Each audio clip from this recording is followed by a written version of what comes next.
அன்புள்ளங்களே, மாதா தொலைக்காட்சி நேயர்களே, நற்செய்தி மலர்கள் என்கின்ற இந்த நிகழ்ச்சிக்கு உங்கள் அனைவரையும் அன்போடு வரவேற்கிறோம். உங்கள் அனைவருக்கும் எங்களுடைய வணக்கங்களும் வாழ்த்துக்களும். ஆண்டவர் இயேசு கிறிஸ்துடைய கடைசி கட்டளை உலகமெங்கும் சென்று நற்செய்தி அறிவியுங்கள். அந்த ஒரே ஒரு கட்டளையை கடைபிடித்து உலகிற்குள்ள எல்லா இடங்களிலும் நற்செய்தியை பரப்ப வேண்டும். ஆண்டவர் இயேசு கிறிஸ்துவை பற்றி தெரிந்து கொள்ள நாம் முயற்சி எடுக்க வேண்டும் என்று சொல்லி பல்வேறு மக்கள் பல்வேறு விதங்களிலே அவர்களுடைய பணிகளை செய்து கொண்டிருக்கிறார்கள். இன்னும் சொல்லப்போனால் நற்செய்தி மட்டும் அறிவிப்பது தன்னுடைய பணி அல்ல, மாறாக அவர்களுடைய வாழ்க்கையை மேன்மைப்படுத்துவது, அவர்களுக்கு பலவிதமான பணிகளை கற்றுக் கொடுப்பது, அதே போல் வாழ்க்கையினுடைய தத்துவத்தை பற்றி அவர்கள் சொல்லிக் கொடுப்பது போன்ற எல்லா காரியங்களையும் செய்து வருகிறார்கள். அவர்களை பற்றிய ஒரு கலந்துரையாடல் தான் இந்த நற்செய்தி மலர்கள் என்கின்ற இந்த நிகழ்ச்சி. இப்படிப்பட்ட இந்த நிகழ்ச்சிக்கு இன்றைக்கு புதிதாக நம்மோடு தன்னுடைய அனுபவங்களை பகிர வந்திருக்கிறவர்கள் அருள் சகோதரி ரோஸ்மேரி அவர்கள்.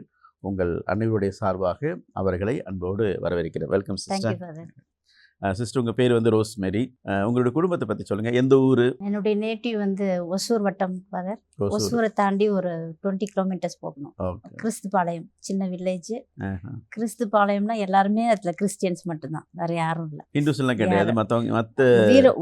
சுற்றி இருக்கிறவங்க முஸ்லீம் ஹிந்துஸ் எல்லாம் இருக்காங்க. என்னுடைய ஓன் வில்லேஜில் வந்து நாங்கள் ஒன்லி ஃபார் கிறிஸ்டியன்ஸ். எத்தனை குடும்பங்கள் இருக்கும்? நாங்கள் சில்ட்ரன் பீரியட்ஸில் வந்து ஒரு 50-80 ஃபேமிலிஸ் தான் இருந்துச்சு. இப்போ 300 கிட்ட ஒரு சின்ன வில்லேஜ் இல்லைங்களா?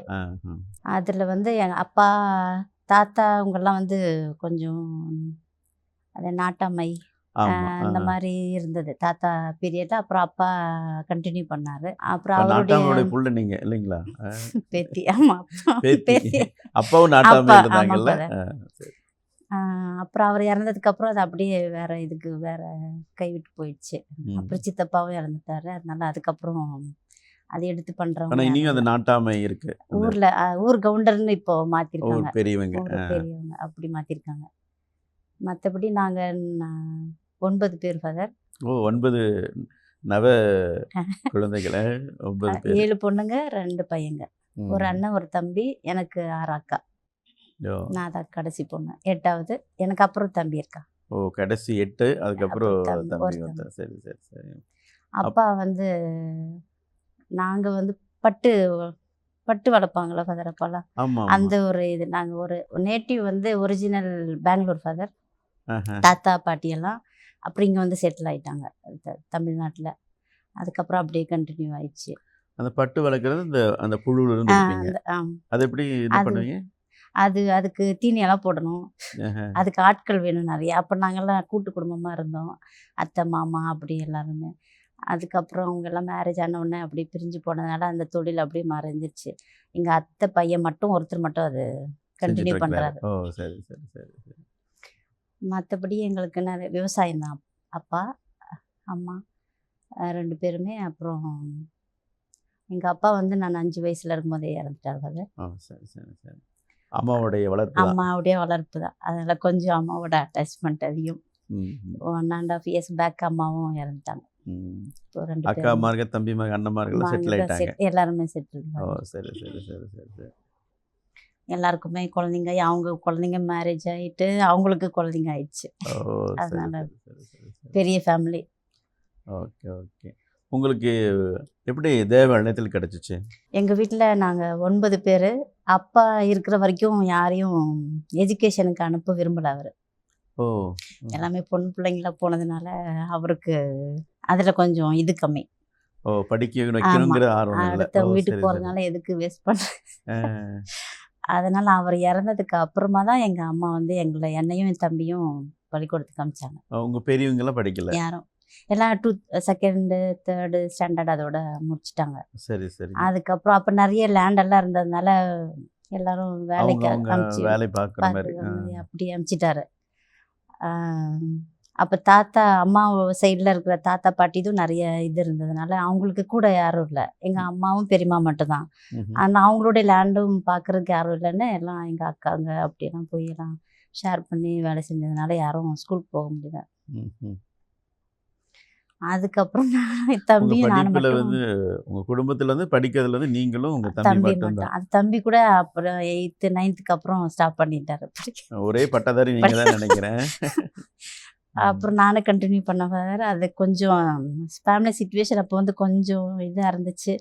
அப்போ அம்மா கூட இருந்தவங்க நானும் தம்பி மட்டும்தான். ஓ, அண்ணன் கொஞ்ச நாள் இருந்தார். ஏன்னா அவரும் அடிக்கடி வெளியூருக்கு வேலைக்கு போயிடுவார். ஒசூர் இந்த மாதிரி பெங்களூர் சைடு. அதனால் அம்மா கூட இருந்தது. அக்காங்களுமே வெளியில் போயிட்டாங்க. எல்லாரும் வேலை தேடி போயிட்டாங்க அப்பா இருந்ததுக்கப்புறம். ஓ, சரி சரி.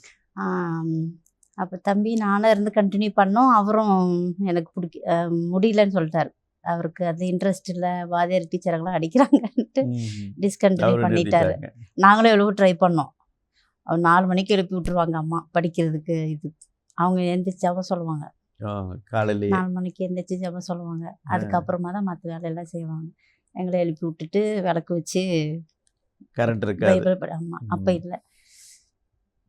அதெல்லாம் ஒரு நல்ல மறக்க முடியாத எக்ஸ்பீரியன்ஸ். அனுபவங்கள்.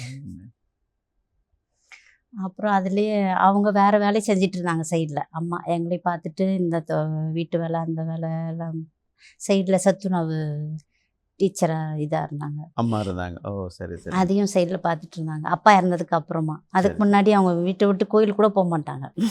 வீட்டிலே சரியாக இருக்கும் வேலை. வீட்டிலேயே இருப்பாங்க. அப்படியே கண்டினியூ பண்ணும்போது எங்கள் ஊரில் எஃப்எஸ்எம் சிஸ்டர்ஸ் இருக்காங்க ஃபாதர். எஃப்எஸ்எம் நாங்கள் படித்த ஸ்கூலில் அவங்க கம்யூனிட்டி ஒன்று பக்கத்துலேயே இருக்குது. அவங்களுடைய கைடன்ஸில் தான் நான் பாதி வளர்ந்தேன்.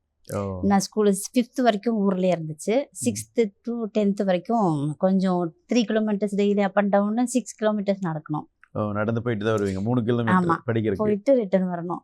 அந்த மாதிரி ஸ்கூல் முடிஞ்ச உடனே ஈவினிங் டைமில் அங்கே அவங்க எவ்ரி சண்டே சாட்டர்டே ஊருக்கு வருவாங்க. மாஸுக்கு அந்த சண்டே மாஸ் ப்ரிப்பேர் பண்ணுறதுக்கெல்லாம் சாட்டர்டே ஈவினிங் வந்துடுவாங்க. அப்போ எங்கள் அம்மா வந்து என்னை எங்கே இருந்தாலும் படிக்கிறனோ இல்லையோ கோயிலுக்கு போயிடணும். அந்த சிஸ்டர்ஸோட போய் ஹெல்ப் பண்ணணும் செய்யணும் அப்படின்னு அனுப்பிச்சி விட்ருவாங்க. அந்த மாதிரி போய் பழகிட்டேன். அதுக்கப்புறமா வந்து 6th to 10th வரைக்கும் படிக்கும்போது ஆஃப்டர் ஸ்கூல் ஃபினிஷ் பண்ணதுக்கப்புறம் அவங்கக்கிட்ட இதுக்கு டியூஷனுக்கு போவோம். 4:30 முடிஞ்சிடும். அப்புறம் நேராக அந்த கான்வென்ட்டுக்கு போயிட்டு காஃபி டீ கொடுப்பாங்க. அதை குடிச்சிட்டு கொஞ்ச நேரம் ஹோம்ஒர்க்கெல்லாம் பண்ணிவிட்டு அப்புறமா சாயங்காலம் ஒரு 6 மணி 6:30 போல் வீட்டுக்கு வந்துடுவேன். புசிக்கு அங்கே போயிடணும் வீட்டுக்கு. 6:30க்கு மாசு ஈவினிங். நார்மலாக வந்து நான் எஃப்எஸ்எம் சிஸ்டர்ஸ் போயிருக்க வேண்டியது காங்கிரிகேஷனுக்கு. அங்கே மிஸ் ஆயிடுச்சு. அப்படின்னா அப்போ அவங்களுடைய சர்வீஸ் மைண்ட் அதெல்லாம் அதுவும் இல்லாமல் எங்கள் அக்கா அவங்களுடைய லைஃப் எங்கள் பேரண்ட்ஸுடைய லைஃப் எனக்கு வந்து அவ்வளோ இன்ட்ரெஸ்ட்ன்றது இல்லைங்க ஃபாதர். அதுக்கு முன்னாடி எனக்கு அந்த இது தாட் எனக்கு வரல. உண்மையாக சொல்லணுன்னா அதுதான். ஆனால் நான் சிஸ்டர் ஆகலைனாலும் பரவாயில்ல, இந்த லைஃபுக்கு நான் போக மாட்டேன்னு எங்கள் கொஞ்சம் வாக்குவாதெல்லாம் நடந்துச்சு வீட்டில். சரி சரி சரி.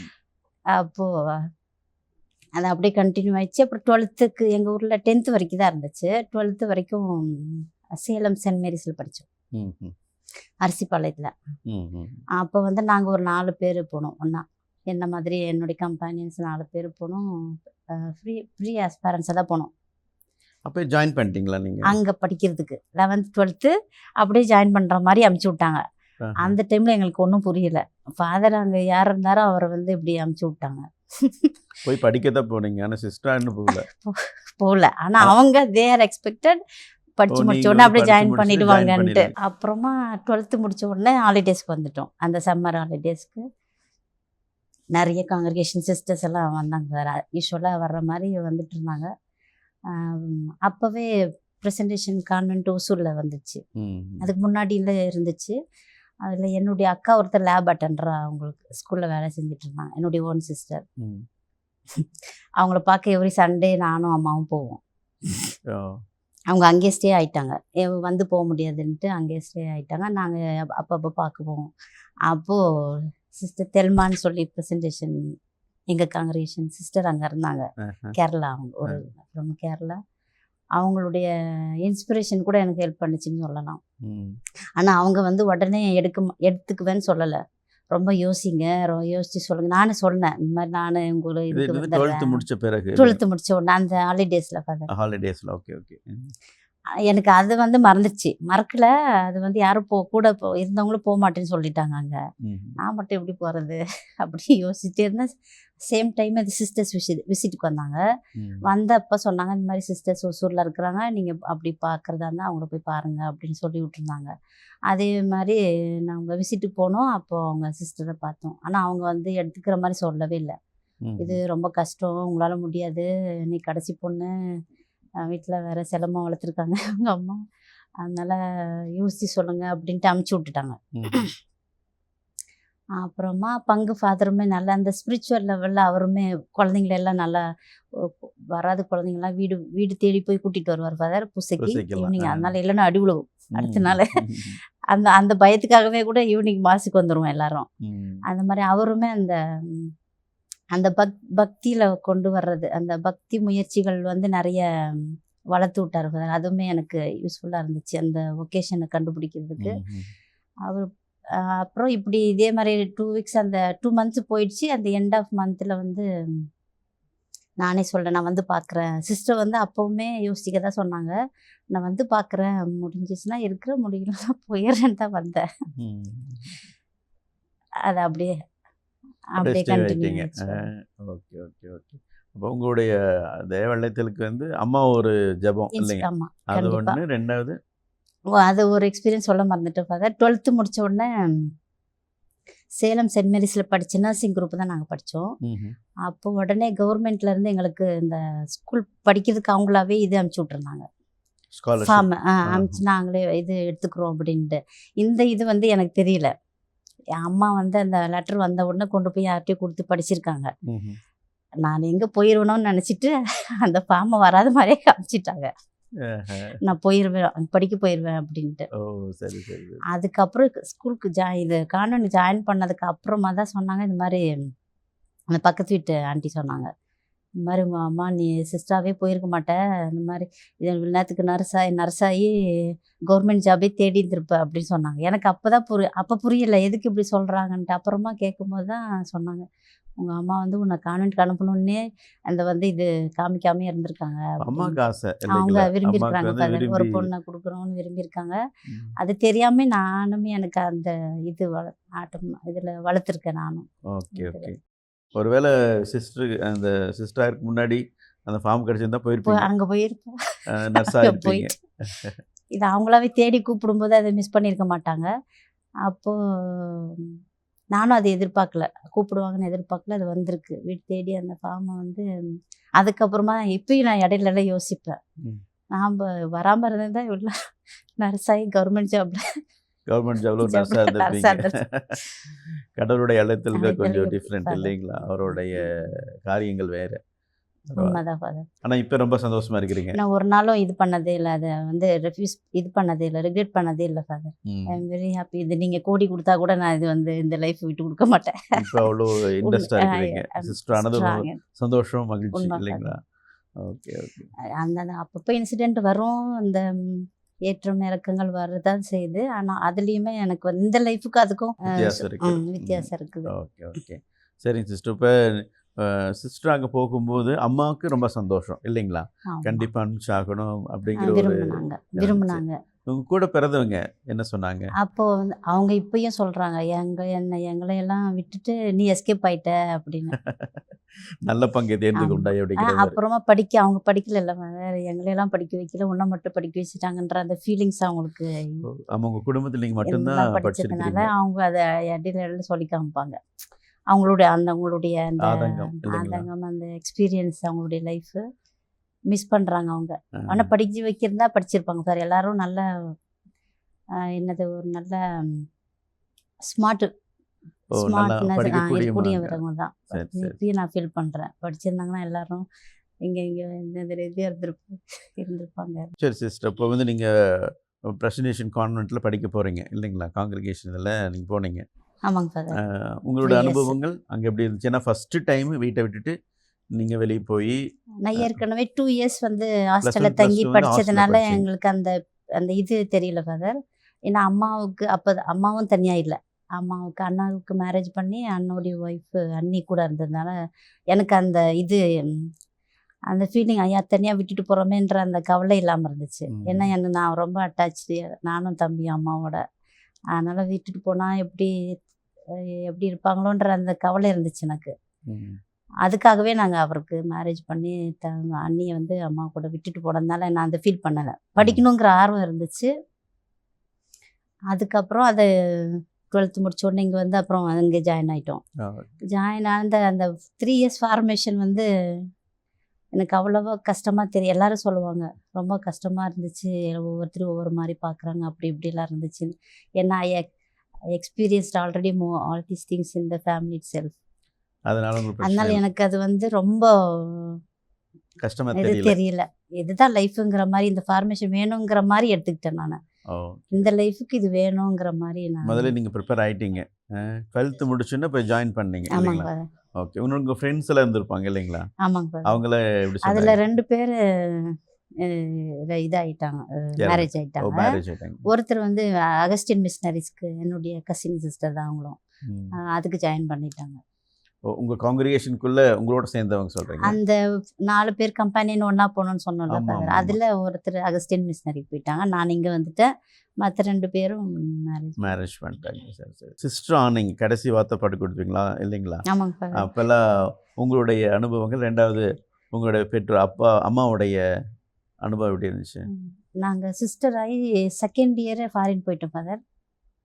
இது ஃபர்ஸ்ட். ஆமாம், எங்கள் காங்கிரேஷனில் ஃபர்ஸ்ட் பேட்ச் நாங்கள் அப்படி போனது அப்ராடுக்கு. அது தவிர்க்க முடியாத ஒரு இதில் வந்து நாங்கள் அப்படி அந்த ஒரு இதில் அனுப்பிச்சி விட்டாங்க. ஃபர்ஸ்ட் இயர் இதுக்கு போனோம், கம்யூனிட்டி எக்ஸ்பீரியன்ஸ் போயிட்டோம் சிஸ்டர் ஆன உடனே. அப்புறம் 2nd yearக்கு ரெடி ஆகிட்டு நாங்கள் 3 பேர் ஒன்றா போனோம். அதுக்கப்புறம் அங்கே 5 year அந்த ஃபைனல் ஓர்ஸ்க்காக திரும்பி இங்கே வந்து ஃபைனல் ஓர்ஸ் வாங்க ஃபாரின் போயிட்டோம். எங்கேங்க? ஃப்ரான்ஸுக்கு போயிட்டோம். ஃப்ரான்ஸ் போயிட்டு அங்கே இது மறுபடியும் ஃபைனல் அந்த எவ்ரி 3 yearsக்கு ஹாலிடேஸ் இருக்கும் இல்லைங்களா, அந்த மாதிரி நாங்கள் வந்து ஃபைனல் ஓர்ஸ் வாங்கிட்டு திரும்பி ரிட்டர்ன் போயிட்டோம். ஃபைனல் ஓர்ஸ் வாங்குறதுக்கு முன்னாடியே போயிட்டீங்க, அங்கே போய் பணி செய்ய ஆரம்பிச்சிட்டீங்க. சரி, நீங்கள் ஃபாரின் போகும்போது உங்கள் குடும்பத்தாரெலாம் வழி வச்சுருவாங்க, குறிப்பாக அம்மா என்ன ஃபீல் பண்ணாங்க? அம்மா வந்து அதான் அவங்கள அப்போவுமே நான் வந்து எங்கள் அம்மாவுடைய அட்டாச்சாக இருந்ததுனால அவங்க ரொம்ப கொஞ்சம் கஷ்டப்பட்டு எங்களை தனியாக இருந்து எழுதியதுனால அந்த ஒரு ஃபீலிங்ஸ் எனக்கு இருந்துகிட்டே இருக்கும் ஃபாதர். அதனால எல்லோரும் பார்த்துக்குவாங்களா, நானும் கூட இருந்து பார்த்துக்க மாட்டேதான், ஆனாலும் அந்த ஒரு ஃபீலிங் பக்கத்துல இருக்கிறோம் அப்படிங்கிறது, ஏதாவது என்ன ரொம்ப தூரம். அப்போ அவங்களே சொன்னாங்க, எல்லாரும் இருக்கும்போது எதுக்கு கவலைப்படுறீங்க, போங்க அப்படின்ட்டு. அந்த ஒரு ஆசீர்வாதத்தோடு தான் போனேன். அப்படி போகிறேன்னு சொன்ன ஃபியூ மந்த்ஸில் அண்ணனும் டெத் ஆகிட்டாரு. எல்லாம் ரெடி ஆயிடுச்சு கிளம்புறதுக்கு, எல்லாம் ரெடி பண்ணி பாஸ்போர்ட் எல்லாமே ரெடி ஆயிடுச்சு. அந்த கேப்பில் அண்ணன் இறந்துட்டாரு. அதெல்லாமே ஒரு நான் எதிர்பார்க்கல, யாருமே எதிர்பார்க்கல அந்த டெத் எங்களுக்கு வரும்ன்ட்டு. அப்புறமா போகிறேன்னு வேறு சொல்லிட்டுல, அப்புறம் போக முடியாதுன்னு சொல்ல முடியாதுன்ட்டு அது கஷ்டமாக போயிட்டோம். அண்ணி அம்மாவோட இருந்தாங்க, அக்காங்களாம் கொஞ்சம் பார்த்துக்கிட்டாங்க. சொந்த ரிலேட்டிவ்ஸில் தான் எடுத்தோம். அதனால ஒரே ஊரில் தான், சேம் வில்லேஜ் தான் ஃபாதர், அதனால பார்த்துக்கிட்டாங்க. சரி, ஃப்ரான்ஸ் போனீங்க. ஃப்ரான்ஸில் அங்கே எங்கே இருந்தீங்க, எந்த டைசஸ்? அங்கே வந்து ஸ்ட்ராஸ்பூர்னு சொல்லிட்டு ஒரு டைசஸ் ஃபாதர், ஜெர்மனி பார்டர். ஜெர்மனியோட பார்டர். ஓகே. ஜெர்மனி பார்டர் ரொம்ப தூரம் இல்லை, ரொம்ப கிட்ட தான். அந்த இடம் பக்கத்துல அது ஜெர்மனி தானாமா. அந்த வேர்ல்டு வார்ல வந்து அது இந்த பக்கம் வந்துருச்சு. அந்த ப்ராப்ளத்துல வந்து அது ஜெர்மனில இருந்துச்சு, ஜெர்மனியே தான் அது. அந்த பார்டரோட சேர்த்து இவங்க பிரெஞ்சுக்காரங்க அந்த டைம்ல அது அவங்க எடுத்துக்கிட்டாங்க. ஓகே. வேர்ல்டு வார் பிறகு தான் இந்த பக்கம் வந்து பிரான்ஸ்க்கு வந்துச்சு. Okay okay. அங்க இருந்தோம். அது வந்து நாங்க கம்யூனிட்டியா நாங்க போகல, வேற ஒரு காங்கிரேஷனோட வேலை செய்கிறதுக்காக போனோம். இன்வைட் பண்ணியிருந்தாங்க ஃபாதர். அந்த மாதிரி எல்லாமே போய் எல்லா பேசிக்லேருந்து எல்லா லாங்குவேஜ்லேருந்து எல்லாமே கற்றுக்கிட்டோம். எதுவுமே நாங்கள் ரெடி பண்ணி போகல. லாங்குவேஜ் ஏபிசிடிலேருந்து எல்லாமே, கல்ச்சரல் எல்லா food items, language 12 o'clock 1 o'clock வரைக்குமெல்லாம் படித்த நாட்கள் இருக்குது. லாங்குவேஜ் படிக்கணுமேங்கிறது. ஆக்சுவலாக நான் போக வேண்டியதில்லை, இன்னொருத்தருக்காக நான் போனது. ஏன்னா அவங்க already the learned language from year. அவங்க கொஞ்சம் 6 months கொடுத்தாங்க. அது எனக்கு வந்து எனக்கு கிடைக்கல. அதுக்கப்புறம் நான் அங்கே போய் கொஞ்சம் எக்ஸ்ட்ரா டைம் கொடுத்து அந்த அந்த லாங்குவேஜ் பிக்கப் பண்ணுங்கிறதுக்காக கொஞ்சம் ஆனால் இன்ட்ரெஸ்ட்டாக படித்தேன் ஃபாதர். ஓகே ஓகே படிக்கணும்னு இன்ட்ரெஸ்ட்டாக படித்தோம். அப்புறம் லைசன்ஸ் வாங்கினோம். அப்புறமா என்ட்ரன்ஸ் எக்ஸாம் பாஸ் ஆகிட்டு 1 இயர் கோர்ஸ் ஒன்று பண்ணோம். அப்புறம் அங்கேயே சேலரியாக போஸ்டிங் 5-6 இயர்ஸ் வரைக்கும் போஸ்டிங் பண்ணோம். வேலை நார்மல் கவர்மெண்ட் சேலரி மாதிரி வேலை செஞ்சோம். வெளியில் போய் தான் வேலை செஞ்சோம். ஓகே ஓகே ஓகே எல்லாரும் போல் ஒரு ஏஜ் ரூமில் போய் வேலை செஞ்சோம். சிவில் இதில் அந்த சேலரி அந்த இது அந்த அந்த ப்ராசஸ் எல்லாம் நாங்கள் பார்க்க மாட்டோம். இல்லை அவங்கள பார்த்து அரேஞ்ச் பண்ணிடுவாங்க. ஓகே ஓகே நாங்கள் வேலைக்கு போகிறது மட்டும்தான். அங்கே போயிட்டு வந்து திரும்பி ஹவுஸில் கொஞ்சம் ஹெல்ப் பண்ணுவோம். அவங்களுக்கு வயசான காங்கிரேஷன் சிஸ்டர்ஸ் தான் எல்லாருமே. அவங்களுக்கு கொஞ்சம் பார்ட் ஆஃப் ஜாப் வந்து அவங்களுக்கு ஹெல்ப் பண்ணி கொடுப்போம். ஓகே கொஞ்சம் வித்தியாசமான அனுபவம் தான். அனுபவங்கள் அந்த இடம் அந்த ஃபர்ஸ்ட் டைம் ஓகே 9 இயர்ஸ். தொடர்ந்து பேசுவோம் சிஸ்டர். இப்போதான் உங்களோட குழந்தை அனுபவங்கள், அதே போல் எப்படி தேவ வெள்ளத்தில் கிடைச்சது பற்றி சொன்னீங்க. தொடர்ந்து நம்ம பேசுவோம் சிஸ்டர். அன்பு நேயர்களே, இன்னைக்கு ரோஸ்மேரி அவங்களுடைய அனுபவங்களை நம்மோடு பகிர்ந்து கொண்டாங்க. குறிப்பாக சொல்லணும்னா அவங்களுக்கு எப்படி தேவ வெள்ளத்தில் கிடைச்சிச்சு. அவங்களுடைய 9 சகோதர சகோதரிகளை அவங்க ஒருத்தர் தான் டிகிரி ஹோல்டர். அதே போல் அவங்க வந்து தேவ வெள்ளத்திற்கு தன்னையை அர்ப்பணிச்சது. குறிப்பாக சொல்லணும்னா அம்மாவுடைய ஜெபம் 4 மணிக்கெலாம் எழுந்திரிச்சு, ஏங்க சிஸ்டர் 4 மணிக்கெலாம் எழுந்திரிச்சு ஜெபம் பண்ணது. அதே போல் சிஸ்டர்ஸோட இருந்தது. ஏன்னா அப்பா இருக்கிற வரைக்கும் அவங்க கோயிலுக்கே போக மாட்டாங்க brother. கோயிலுக்கு நாங்களுமே போக மாட்டோம். ஆனால் வீட்டை விட்டு வெளியே போக மாட்டோம். 6 மணி ஆச்சு வெளியில் விட அவ்வளோ மாட்டாங்க. ஸ்ட்ரிக்டாக இருந்தார். அவ்வளோ ஸ்ட்ரிக்டாக. ஆனால் அவங்களுடைய ஜெபங்கள் காலை எழுந்திரிச்சு ஜெபம் பண்ணுறது, அதன் பிறகு சிஸ்டரோட இருந்தது. அரு சகோதரிகள் இருந்தாங்கன்னு சொன்னாங்க. அவங்களோட இருந்து அவங்களோட அனுபவங்களை பார்த்து இவங்களுக்கு தேவவெள்ளத்தில் வந்துச்சுன்னு சொல்லி அழகாக தன்னுடைய தேவவெள்ளத்தில் பற்றி சொன்னாங்க. அதே போல் சிஸ்டர் ஆகிறதுக்கு முன்னாடியே, அதாவது முதல் வார்த்தைப்பாடு கொடுத்த உடனேயே வெளிநாட்டுக்கு சென்று பணி புரிஞ்சிருக்காங்க. அந்த அளவுக்கு நிறைய அனுபவங்களை பெற்றிருக்க அருள் சகோதரி தன்னுடைய அனுபவங்களை இன்னைக்கு பகிர்ந்து கொண்டாங்க. மீண்டும் அடுத்த வாரம் உங்களை சந்திக்க இருக்கின்றோம். அதுவரை உங்களிடமிருந்து விடைபெறுகிறோம். நன்றி, வணக்கம்.